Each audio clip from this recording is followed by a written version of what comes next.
Meer dan 6 miljoen mensen zagen op het internet hoe onze volgende gast in het diepste onderzeese gat ter wereld duikt. En dat zonder persluchtflessen. Dames en heren, uw applaus voor meervoudig wereldkampioen apneeduiken Guillaume Néry. Don't bring me down. No, no, no, no, no. Ooh.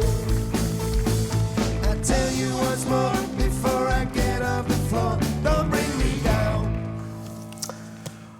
Bonsoir Guillaume. Bonsoir. Bienvenue. Bonsoir à vous. Dans le clip, vous plongez en chute libre dans le trou bleu le plus profond du monde, plus que 200 mètres. Mais en effet, c'était un projet artistique. Hein? Oui, alors c'était à la base un projet artistique. On voulait faire un film qui était différent de tous les films qu'on peut voir quand on voit un plongeur en apnée sous l'eau, c'est-à-dire un film qui ne parle pas de performance. Non. On voulait montrer une autre manière de filmer cette activité. Ouais. Et combien de fois avez-vous dû plonger? Alors on a plongé beaucoup de fois. On a dû passer 4 après-midi à tourner plusieurs prises. Mais au final, on a voulu que ça ressemble à un seul et unique saut, une seule et unique remontée. C'est peut-être ce qui a participé au fait que la vidéo a eu ce succès sur Internet, parce que beaucoup de personnes ont pensé que c'était un seul et unique saut au fond du trou. Oui, et c'est un succès fabuleux. Hein? On ne s'y attendait pas du millions. tout. Ouais.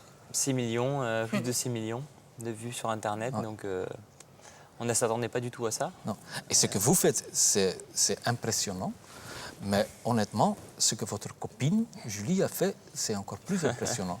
Parce qu'elle a filmé ces images en plongeant, elle aussi en apnée. Tout à fait. Elle a fait ça en apnée aussi. Donc c'était un projet qu'on avait en tête depuis un petit moment. Et puis finalement, c'était assez facile pour nous de le mettre en place, puisque on se connaît très bien. Elle est apnéiste, elle fait partie des meilleurs apnéistes au monde, moi aussi, donc on a pu discuter, mettre en place le projet, l'écrire, et puis après on avait le meilleur site au monde pour pouvoir réaliser ce projet, et donc on a pu réaliser ça facilement. Et ce site, c'était Dean's Blue Hole, hein, aux Bahamas. Ouais. Mais ce qui est remarquable, il n'y a pas de poissons là. Alors, c'est un site un peu particulier. Il y a très peu d'endroits dans le monde qui sont comme ça. C'est un effondrement de la barrière de corail, finalement. Ouais. La barrière de corail s'est effondrée, ça a creusé une cavité. Il y a des petits poissons qui sont au bord, mais ils sont généralement très proches de la surface. Mais après, une fois qu'on est dans les grandes profondeurs, il y a très peu de poissons. Il y a uniquement que 5-6 très gros poissons qui vivent dedans. C'est une famille de poissons qu'on appelle un tarpon, qui mesure presque 2 mètres. Ils sont très impressionnants. Mais là, on ne les voit pas dans ce film. Dans le clip. Est-ce que vous avez le temps d'admirer la beauté de l'océan? Oui. Oui, bien sûr. C'est une des raisons pour lesquelles je fais cette activité-là. Là, sur ce projet-là, c'est vrai qu'on a voulu faire quelque chose de très artistique et on était concentré sur l'image. Ouais. Mais ça, c'est une partie de ce que je fais. Après, j'ai réalisé 4 records du monde en plongeant en apnée, en profondeur, et pour mes entraînements, je plonge moins profond, et puis dans ces entraînements-là, on a un masque, on peut regarder la beauté des fonds sous-marins, et c'est aussi une des principales motivations. Oui, parce qu'on m'a dit que vous plongez souvent avec les yeux fermés. Alors, pour les plongées très profondes, quand j'essaie de battre un record sur une compétition, donc c'est des plongées où je descends à plus de 100 mètres de profondeur, juste en palmant, avec mes palmes en descendant et en remontant. Là, il faut être extrêmement concentré. Ouais. C'est une activité il faut du focus. Voilà, il faut être extrêmement focus et c'est une concentration extrême. On va dire que chaque détail est important. Donc il faut... si on ferme les yeux, on est encore plus concentré sur ce qui se passe à l'intérieur du corps. C'est comme un moment de méditation. Donc on peut supprimer la vue. Mais de temps en temps, j'ouvre les yeux parce que j'aime voir l'immensité. Le bleu, c'est quelque chose de fascinant. Mais votre record personnel, c'est moins 115 mètres. Oui, 115 mètres. Expliquez-nous comment vous le faites. Alors, une plongée, sur une plongée très profonde, c'est assez éprouvant pour le corps. Donc, on ne peut pas en faire 15 dans la journée. Non. Donc, on s'échauffe, on prépare le corps, à part quelques petites apnées, et après, une seule grande plongée. Ouais. Et après, repos. Le lendemain, on ne peut pas plonger. Et quels sont les effets sur votre corps? Dans une profondeur de 115 mètres. 115 mètres. Alors, il y a différents effets qui se produisent, notamment le ralentissement du cœur quand on est en grande profondeur. Ouais. Ce ralentissement du rythme cardiaque permet d'économiser de l'oxygène. Donc finalement, tout le corps se met au ralenti. Malgré l'effort, là on voit à l'image que je descends, je palme, donc il y a un gros effort physique qui est fourni. Ah oui. Mais il faut arriver à être en même temps très économe. C'est ce qui va déterminer la bonne performance, c'est le meilleur rapport entre l'effort produit et la dépense d'énergie. Ouais. Tout est là. Et qu'est-ce qui se passe dans votre tête? On est bien. Oui. On est bien. Mais comme il y a plus d'oxygène, et en remontant, ça doit être extrêmement dur. Alors, il y a une phase en remontant où on commence à sentir qu'on a envie de respirer, mais je reste concentré sur ce que j'ai à faire. Je me projette pas sur la surface, je reste dans chaque mouvement que je dois réaliser.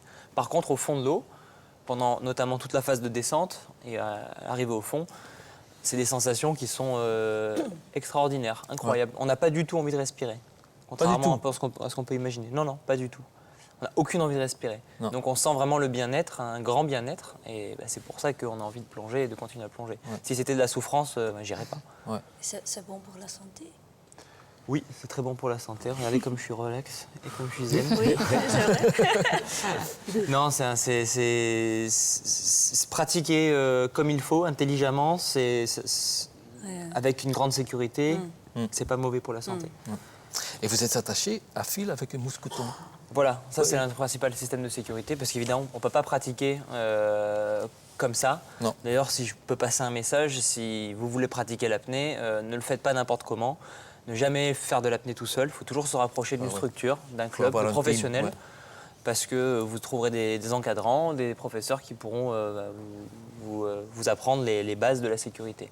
Donc, descendre le long d'un câble accroché avec un mousqueton, c'est ce qui permet finalement d'être toujours relié à la surface. Ce câble est sur le bateau et donc on est relié constamment à la surface. Du bateau, on a un moyen pour savoir exactement, c'est avec ce qu'on appelle un sondeur, c'est comme un sonar. On arrive à savoir exactement où on est et on a tout un système qui permet de nous remonter s'il y a un problème. Mais au moment que vous arrivez à la surface, ça doit quand même être le soulagement complet. Alors oui, je suis un terrien, donc je suis content de respirer, évidemment. Mais en même temps, c'est un passage qui est... on passe d'un monde complètement silencieux, avec certaines lumières, à d'un coup, à la surface, cet air qui rentre dans les poumons, la lumière, le bruit. Donc c'est assez étrange, mais on est content. Moi, je suis content de revenir. Et qu'est-ce qui vous pousse vers les profondeurs? C'est l'exploration, c'est l'inconnu. C'est l'inconnu. Qu'est-ce qui a poussé l'homme à aller sur la Lune? Qu'est-ce qui pousse l'homme à aller au sommet de l'Everest? C'est l'inconnu, mais c'est aussi dépasser ses limites. C'est dépasser ses limites, mais c'est en apprendre surtout beaucoup sur son corps et apprendre que finalement, on pense que notre limite est là. Vous, je pense que vous pensez que vous ne pouvez pas aller au-delà de 10 mètres. Et pourtant, si vous venez avec moi 1 heure dans l'eau, vous irez au-delà de 10 mètres. Et ça, c'est fascinant. On peut essayer. Peut-être. C'est ça qui est extraordinaire, c'est que il y a 30 ans, les médecins disaient, écoutez, si vous tentez d'aller au-delà de 100 mètres, c'est impossible. On a fait des calculs, le corps va exploser et c'est pas possible. Et là, il y a des apnéistes qui sont allés et qui ont montré que finalement le corps humain était capable de s'adapter. Donc finalement, la limite, elle est mentale, elle est dans la tête. On se fait nos limites. Vous pensez que vous tenez 30 secondes. Je pense que tous, vous pensez que vous tenez 30 secondes sans respirer. Mais non, vous ne tenez pas 30 secondes sans respirer. Et vous, combien de temps? Moi, je tiens presque 8 minutes. 8 minutes? Sans bouger, hein. Allez. Sans bouger. Allez-y. On y va tous ensemble. Comment est-ce que vous avez commencé? J'ai commencé complètement par hasard. J'ai commencé avec un ami dans le bus qui me ramenait du collège à la maison. Vous voyez, c'est pas courant. Voilà, tout le monde s'est amusé un jour à retenir sa respiration, surtout quand on a un garçon, quand on a 14-15 ans, quand on a un adolescent, on a envie de se mettre des défis et des challenges. Et puis un jour, ça a été ce challenge-là. Puis mon copain m'a battu. Donc je suis rentré chez moi, je me suis entraîné. Et voilà, ça a commencé comme ça, l'aventure. Mais quand vous retirez votre ventre, c'est vraiment impressionnant. Hein? Oui, mais c'est possible. Moi, j'ai vu des photos, c'est comme vous n'en avez plus de ventre. Bon, on peut le montrer. On peut le faire, là. D'accord, mais vous le faites aussi, alors. Non, non, non, non. C'est tout le monde, c'est tout le monde. Vous pouvez le demander, hein. Ouais. Je me mets debout.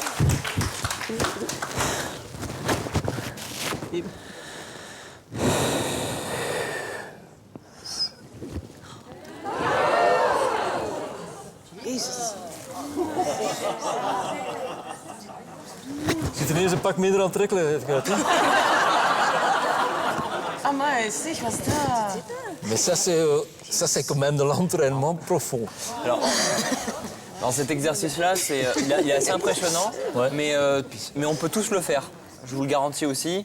C'est une petite technique, tout le monde est capable de le faire. C'est un exercice, qui nous permet de travailler la souplesse Ouais. de la cage thoracique et du diaphragme. Quand on descend, la pression va écraser les poumons, va les écraser. Et ce qui va permettre au corps de continuer de descendre, c'est le fait que les poumons, la cage thoracique, le diaphragme vont se laisser, Ouais. finalement, vont accepter la pression, ils vont accepter la déformation. Donc cet exercice, ça permet de reproduire la grande profondeur. Et vous, mesdemoiselles qui êtes chanteuses, votre diaphragme, Oui, vous savez de quoi on parle, et normalement, vous êtes capable de faire comme je fais. C'est un très bon exercice. En tout cas, c'est un bon exercice pour travailler le diaphragme et le souffle. Et- Absolument.